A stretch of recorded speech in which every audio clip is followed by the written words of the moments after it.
Hello everyone, hope you are having an amazing day. I'm Muhammad Naeem Amin Bhatti and today we are going to discuss the play written by Caryl Churchill, Top Girls. We will discuss the introduction of this play and the character analysis. After that we will discuss the summary, themes and symbolism about this play. So let's begin with the introduction. The very first key facts about the Top Girls is that the full title of this drama is Top Girls. It was written in early 1980s, especially in 1982. Specifically, if we talk about, it was performed in the Royal Theatre in London. It was written in London, England, and the literary period is contemporary. The genre of this literary piece is drama. Setting takes place in London, in England, and the climax is when Angie, who suspects that her aunt Marlin, not her mother Joyce, is her true birth mother, travels to London to visit Marlin at the Top Girls Employment Agency, and she watches as the Marlin confronts the angry wife of the man at the agency who believes her husband should have received the Marlin's most recent promotion. So that's the climax of this drama. And if we talk about the settings of this drama, so it takes place in London, and all the action going alongside and going in this play is all about from the London. And antagonist is Angie, and historical context of the Top Girls is that it was premiered in 1982.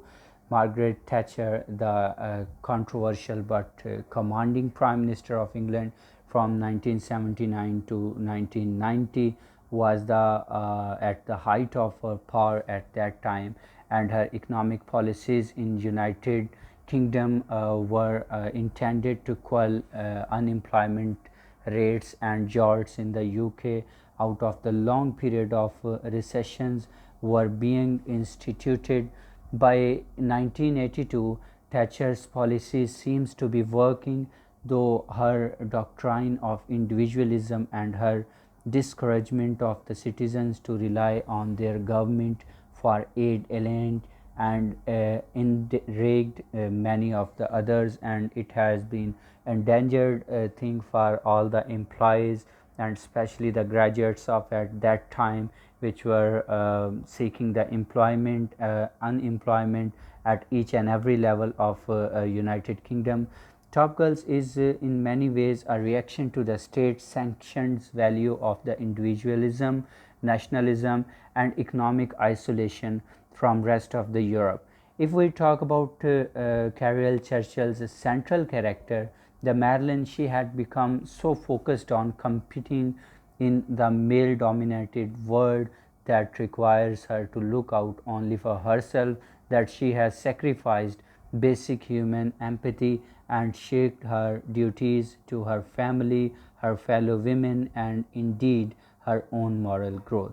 So basically, it's an economical play which talks about the economics of United Kingdom. It's a moralistic play which talks about the morals of the people at that time in the United Kingdom, and it's also if we talk about the political rhymes at that time, so the political play, the political identities are there, the moral identities are there, the social perspectives are there in this play. So if we talk about the extra credit for the Top Girls, so this is a double act. The role played in the famous dinner party sequence which begins to play are not always double, with the roles featured in the second half of the play set in the real world of the modern day London. So the doubling of the role often serves to the point out the similarities of the differences or the differences between the characters that might otherwise go overlooked. For example, if we talk about the high profile productions of the Top Girls have in the past doubled the roles of the Dulgret and Angie, highlighting the quiet fury and inarticulated nature of each and everyone. So as well as Isabella Bird and the Joyce, playing up the irony of the Isabella daring world travels contrasted again the Joyce interminable entertainment and also within her dull working class hometown. So actually they talk about the double role of the women instead. It says that the women should have to be stuck into the homes and they should also be to the stuck into the workplace. So how can they justify both of these conditions? But it's appreciative is women if women are going to do both of the things, and it's a key towards the feminism that Caryl Churchill is going to appreciate the women at all, and actually she is appreciating the feminism.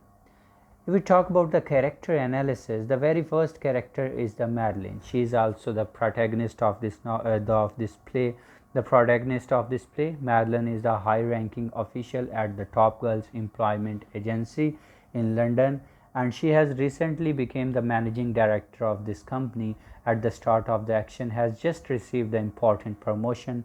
To celebrate, she convences a dinner party at the chic London restaurant, but rather than inviting the friends, family, or the co-workers, Marlin is surrounded only by the women plucked from the history and legend alike. So it's a moral discussion and basically symbolic description of every woman from different society, from different genre, from different age area, and from different era. As the play unfolds, the Marlin is shown to be an adorable, smart, cunning, and sharp-tongued woman and a powerful individual at the top. Girls, however, for her financial and cooperative success, Marlin's dark past constantly threatens to unseat her from all she has worked for. Marlin's sister Joyce has for at last 16 years been raising the Marlin's daughter Angie as her own, because Angie is basically illegitimate daughter of Marlin, and she was pregnant at the age of 17. Marlin, when she gave birth to her daughter Angie and handed over to her sister Joyce, and said that Joyce should raise her as the mother, and Angie calls Joyce the mother. So that is a secret which will be revealed at the end of this play. Now that Angie is coming into her own womanhood, she is full of rage, brimming with the questions and dire need of the guidance. Marlin's sense of empathy has atrophied, and she has so long streak in her duties to her daughter, her sister, her family, herself, that she is unable to view the world around her in terms of anything other than the potential for the kind of success as she has come to see the essential. Marlin has been making her way in the men's world and has had to conform to the demands of the patriarchy and eliminate the traits seen in the weaker breedsome in order to survive. As a result, Marlin has become financially successful, but morally, socially, and emotionally, she is not so successful. So Churchill uses the Marlin as a character that is opposition to the Thatcherism, and also if we talk about the cautionary tale as to the pitfalls of the pursuing the socio-economic success in the exclusion of all the lives of the other offering. The second character is Isabella Bird. Isabella Bird is a real-life 19th century English explorer, writer, and naturalistic. Isabella is only the character in the dinner party who never bore children, and the only character whose work was honored in her lifetime. Churchill, no doubt, that includes the Isabella as the dinner party guest for the very reason she shows how the motherhood has unfortunately been regarded throughout the history has burned, and all the albatross.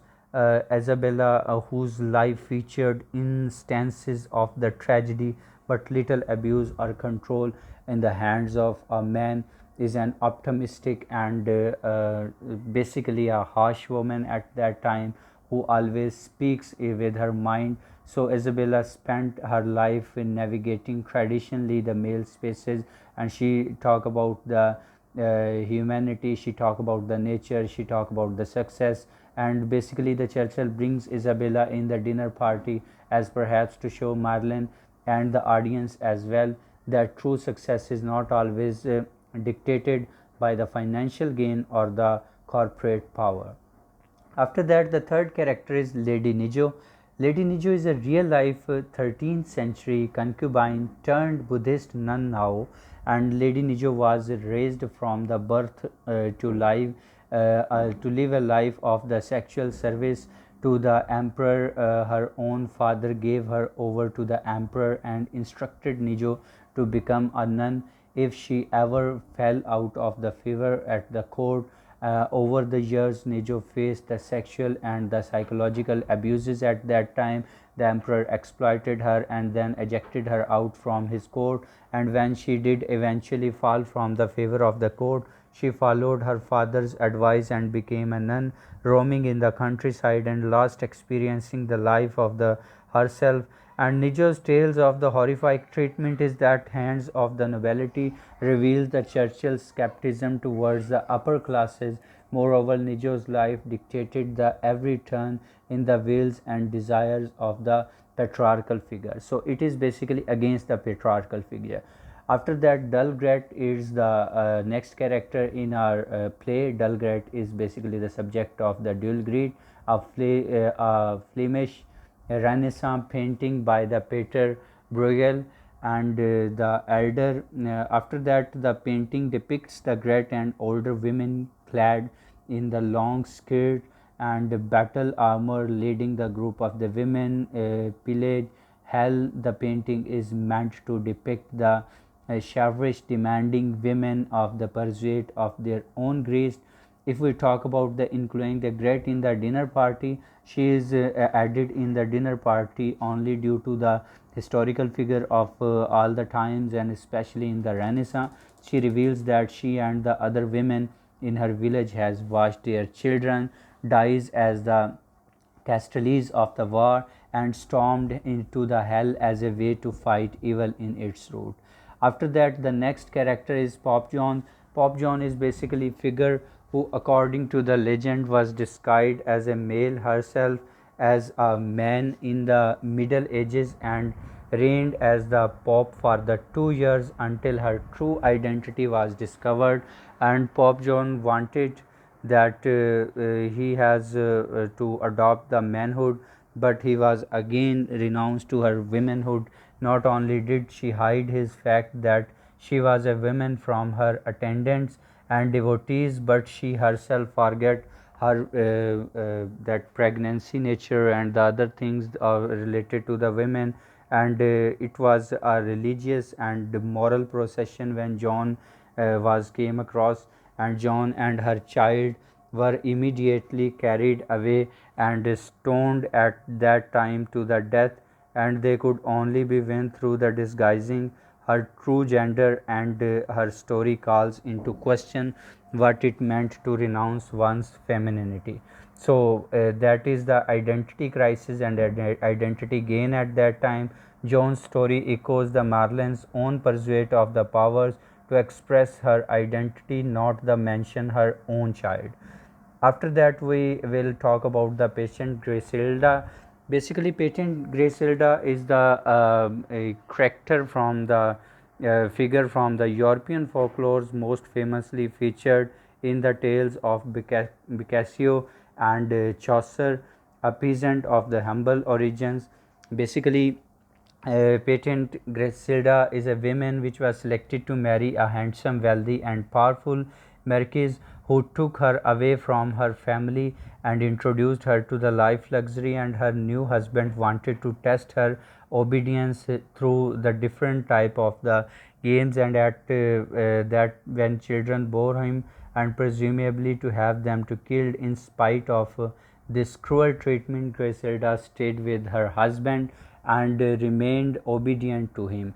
At last, he cast her out of the palace and naked and alone. So she is also a woman who was at the shootout of basically the patriarchal society. So Patent Griselda's story in the hands of the male writings was used through the ages as parable about the virtues of the patience and the women obedience to their husbands. In Top Girls, Churchill points out the devastations, trauma, and pain Griselda suffered from the services of the man and his riches. If we talk about the next character, which is the Jenny, Jenny is basically a young woman who comes to the Top Girls employment agency for the interview with the Marlin, and Jenny is want to make the Jenny want to make the more money as she is saving to get married and settle down, but Marlin discourages her from prioritizing the family life over her work. Marlin also tells her that admitting to the future employees and she plans to get married and perhaps have children will lower her chances of securing a job. The next character is Joyce. She is the mother of Angie, the stepmother of Angie, and sister of Marlin. And Angie is actually the daughter of Marlin. So Joyce is Marlin's sister and Angie's adoptive mother, whereas Marlin is ambitious to the self services and cosmopolitan. Joyce is a humble, giving and rooted firmly in her small working class hometown. Joyce is not any means happy about these differences between herself and her sister. She doesn't even says that Marlin her success so much as she disagrees with the choices of the Marlin has made in the pursuit of it. But Joyce has for the last 16 years been raising Marlin as a child. So Marlin thinks that now Angie has to believe that Joyce is her sister, but that Angie is Joyce's sister. But now, as caring for their ailing parents, Joyce, who did not possess her sister's ambitious drive and cutthroat approach of the advancement, has been stuck with all of the Marlin's shared responsibilities and has suffered greatly as a result. So Churchill shows only this character to show that womenhood are both individually and in party matter are ambitious and must bear the burdens of each another and sloughed off by the wealthy and powerful upper classes. Angie, the Joy's 16 years old adopted daughter, Angie is odd, quiet, and stunned. She is a lonely girl whose only friend is Kit, is 4 years younger than her. Angie expresses the keen desire to kill her mother, not in a cruel way, but she says these words only for her enjoyment, but also admits to Kit that she knows that her true mother is Joy's sister Marlene. So Angie dresses in clothes that are too small for her, notably a fancy dress Marlene gives to Angie on the previous visit and speaks in simple, clipped, occasionally disjointed sentences.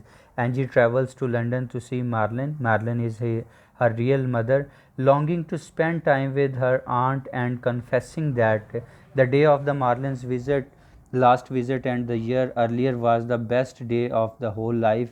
Angie has a fear of being unwanted to rejected, which seems to stem from the fact that she has figured out of this truth of her parentage.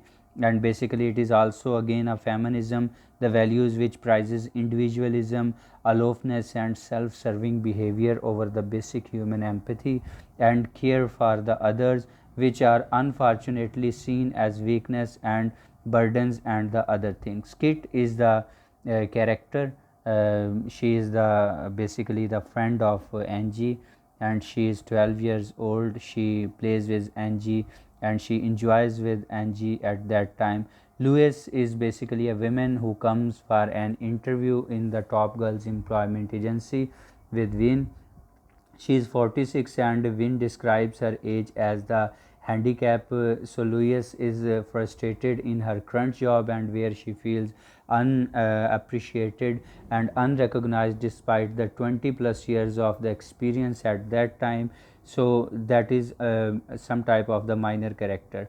Mrs. Kidd is also a minor character. We can say that Mrs. Kidd is the wife of Howard Kidd, basically a man who works at the Top Girls employment agency, and she requests Marlin to skip her job and gave a chance to Mr. Howard Kidd to become a managing director, but Miss Marlin uh, uh, actually she says that she is not in a position to skip her own job in that way.